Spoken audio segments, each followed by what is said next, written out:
Era esse o ponto que eu ia te falar. Ela é fator de risco aumentado para outras doenças, mas ela é uma doença considerada crônica. Ou seja, você poderia falar um pouco assim, o que isso significa? O que é uma doença crônica?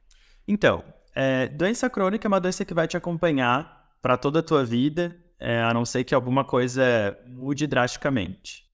E aqui começa um dos primeiros pontos que eu trabalho muito com os meus pacientes, né? Cara, se vai te acompanhar para sempre, respira fundo, aceita, se organiza e bora lá. É realidade, não dá para mudar. Não vai mudar. Não adianta espernear igual criança pequena que não vai mudar. Tu vai precisar lidar com o fato de que tu vai ter que conviver com isso. Seja pressão aumentada, seja depressão, seja hipotireoidismo, seja obesidade, seja dislipidemia. Então esse é o primeiro conceito de doença crônica. Assim. Especificamente falando da obesidade, o que a ciência traz para que a gente consiga corroborar esse fato? Assim, né? A maioria absoluta das pessoas que consegue diminuir o peso, recupera esse peso perdido em pouquíssimo tempo, independente da estratégia utilizada, seja mudança de estilo de vida, medicação ou cirurgia. A gente vê isso na prática profissional, além da ciência corroborar isso, né?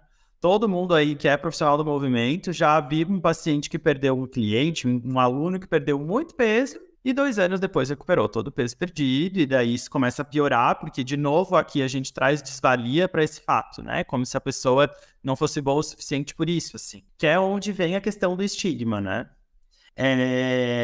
Então, essa cronicidade vem muito das altas chances de reganho, vem muito do fato de ser uma doença multifatorial. Obesidade é causada por questões biológicas, né, por código genético. Hoje a gente tem uma série de genes comprovados que aumentam o risco da obesidade acontecer em um indivíduo. Todo mundo conhece o que aqui no Sul a gente chama de magro de rum. Vocês têm essa expressão aí no Rio também? Temos.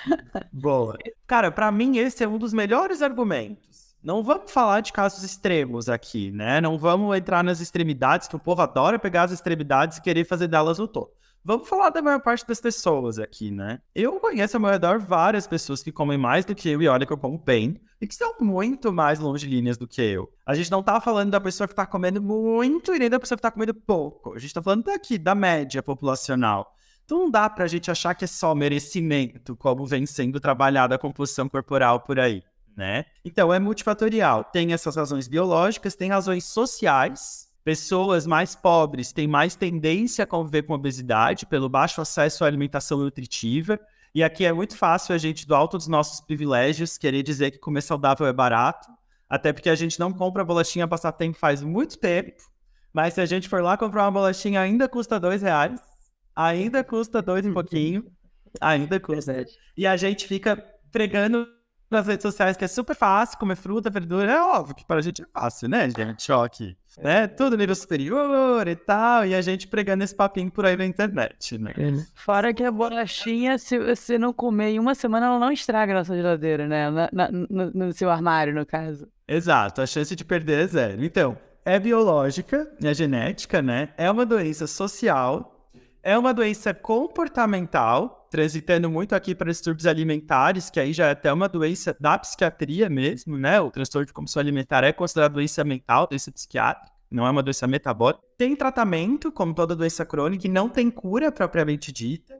E aqui cabe dizer que peso não é a única métrica de sucesso para avaliar um tratamento de obesidade, tem outras várias métricas que devem ser levadas em conta.